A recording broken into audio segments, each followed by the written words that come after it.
Hello दोस्तों, मैं आपका मित्र अजय जखराना।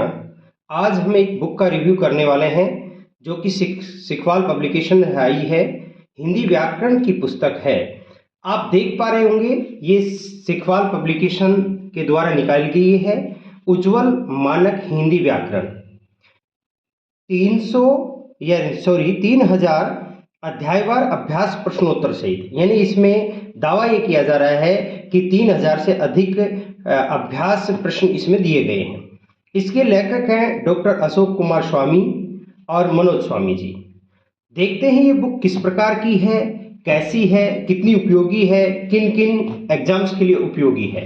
तो हम ये देख रहे हैं मानक हिंदी व्याकरण जो पुस्तक है, यह पटवार भर्ती के लिए, एसआई भर्ती के लिए और सेकंड ग्रेड जो हिंदी विषय से स्टूडेंट्स तैयारी कर रहे हैं उनके लिए विशेष उपयोगी है।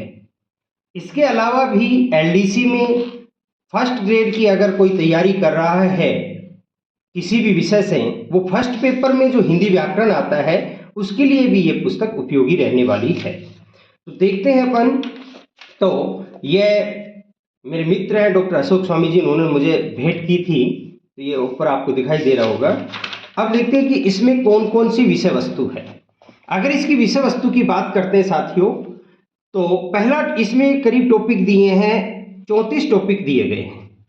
पहला है हिंदी भाषा का परिचय, वर्ण विचार, संधि, शब्द विचार, समास, उपसर्ग, प्रत्यय, शब्द शक्ति, संज्ञा, सर्वनाम, विशेषण, क्रियावर्ती, काल, पक्ष और वाच्य, संज्ञा के विकार और अविकारी शब्द, पद परिचय पदबंध, वाक्य विचार, विराम चिन्ह, पत्र एवं कार्यालय आलेख, काव्य, अपठित गद्यांश। इस प्रकार से हम देखते हैं कि हिंदी व्याकरण में किसी भी परीक्षा में जो भी टॉपिक्स आते हैं उनका सभी का समावेश किया गया है। आप वीडियो लंबा बन जाएगा इसलिए सभी का मैं नाम नहीं ले रहा हूं। अब हम इसमें देखते हैं कि इसमें मैटर कितना दिया गया है। तो मैंने इस बुक को पढ़ा है और देखा है, मैटर पर्याप्त दिया गया है, प्रमाणिक पुस्तकों से मैटर को उठाया गया है। और अगर हम देखते हैं क्योंकि इसमें जो महत्वपूर्ण चीज है उसको सर ने बॉक्स में दिखाया है, लेखक ने डायग्राम का भी प्रयोग किया है। अब इसमें हम देखते हैं कहीं सारणियों का प्रयोग किया गया है, कहीं डायग्राम्स का प्रयोग किया गया है। बहुत अच्छे से इन्होंने इस चीज को निकालने का प्रयास किया है। पेज क्वालिटी अच्छी है, फॉन्ट भी अच्छा है। आप इस प्रकार से हम इसको देख रहे हैं। तो देखिए साथियों, आप इसे पॉज करके देख सकते हैं। जैसे टॉपिक खत्म होता है तो वस्तुनिष्ठ प्रश्न आ जाते हैं। इसमें वस्तुनिष्ठ प्रश्न आप देखिए, तो वस्तुनिष्ठ प्रश्नों की संख्या पर्याप्त मात्रा में है। जैसे पहले टॉपिक में 89 वस्तुनिष्ठ प्रश्न दिए गए। दूसरा टॉपिक है वर्ण विचार। देखिए साथियों, मैं आपसे यह आग्रह करना चाहता हूं कि जब भी कोई हिंदी व्याकरण से संबंधित परीक्षा होती है उसमें अधिकांश प्रश्न वर्ण विचार से, समास से और संधि के टॉपिक से आते हैं और स्टूडेंट्स को इन टॉपिक्स में जटिलता महसूस होती है।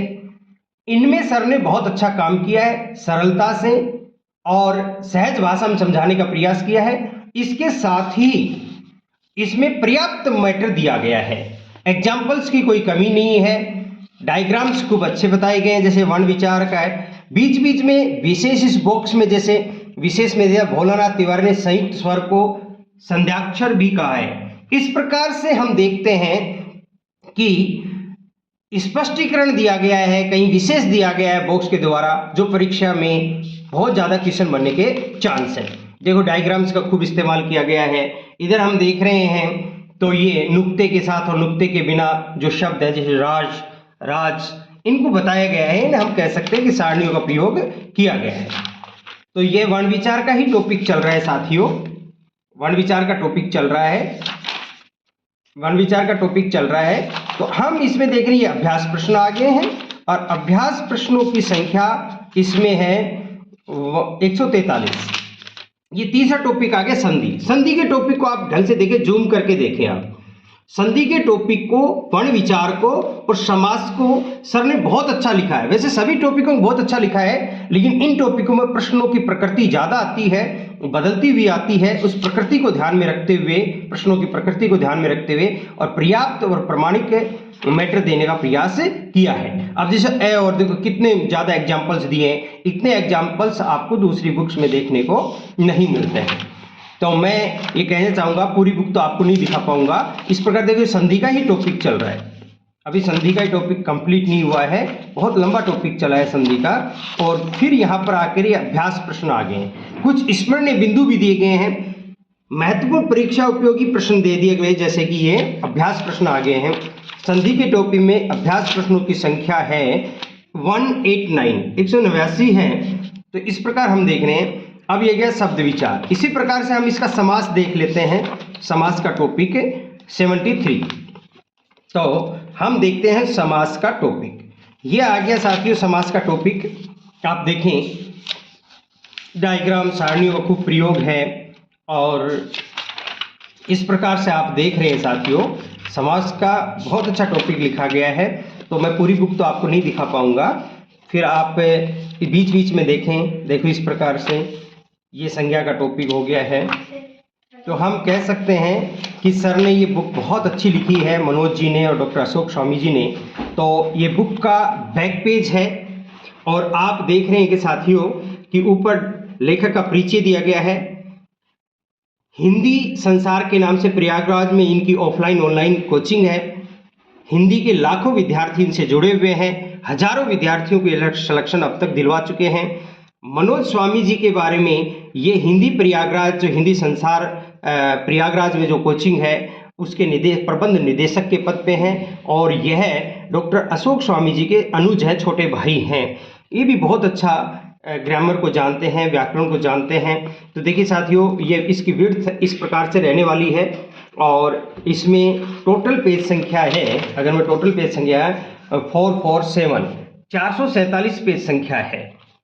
और इस बुक का जो प्राइस है, अगर हम इस बुक की प्राइस की बात करें तो इस बुक का प्राइस जो है साथियों, तो हम देखते हैं इस बुक का प्राइस, यानी इस बुक का जो प्राइस है ये 560 रुपये है। तो लगभग ये आपको 400 या 350 रुपये के आसपास मार्केट में मिल जाती है। 350 से लेकर 400 रुपये तक आपको ये मार्केट में मिल जाती है। कहीं और भी कम मिल सकती है, क्योंकि मुझे इस बुक के रेट के बारे में इसलिए नहीं मालूम है क्योंकि मुझे ये डॉक्टर साहब ने, अशोक स्वामी जी ने भेंट स्वरूप दी थी, इसलिए मुझे मार्केट का इसका मूल्य मालूम नहीं है। परंतु ये बुक बहुत ही प्रामाणिक है, बहुत अच्छी है और हिंदी व्याकरण की जो अच्छी बुक्स हैं उनमें से एक ये बुक रहने वाली है। मेरा आपसे इतना अनुरोध है, आप बुक डिपो पे जाएं और बुक खरीदने से पहले इसे अच्छे से पढ़ें, देखें और अन्य बुकों से तुलना करके देखें, तो आपको यही लगेगा कि यह बुक हमारे लिए अच्छी रहेगी। इस बुक को पढ़ने के बाद में आपको किसी दूसरी बुक को खरीदने या पढ़ने की आवश्यकता आपको महसूस नहीं होगी। धन्यवाद मित्रों, मिलते हैं एक नई बुक के रिव्यू के साथ।